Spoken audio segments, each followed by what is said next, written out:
U.S. strikes Iran and the markets react. These are the headlines from over the weekend that no doubt the market is waking up to today on Monday. And when you see a headline like this, it can spark fear. And mainly you get the fear because of the unknown. And that's natural, especially when you're retired and you're dependent on the portfolio for your income.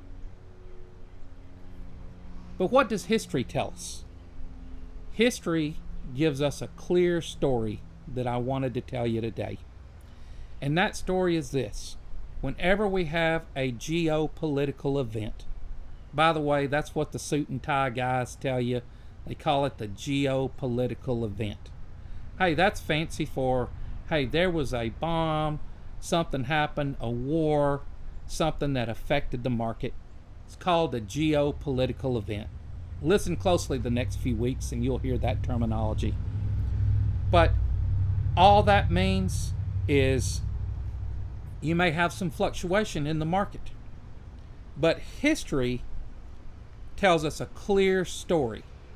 And that is, when you have an event like this, the markets often react short term. And what we know from events like the Gulf War, September 11th, and many other examples, that there's a short-term downturn in the market, and it often recovers over months, weeks, and sometimes a year. But what we know is the market always recovers. But if you're retired, that doesn't change your instinct that you're uneasy and you're thinking about pulling back. And that's understandable. But what we know from all these years of history is staying invested is the wisest thing that you can do. Now, why does everybody make this recommendation? That's a great question. And the reason is, for years and years, people have had their crystal balls and they've tried to predict when the market, when you should buy, when you should sell. And what we found is they're unsuccessful. And the odds of you being able to time the upturn are very small.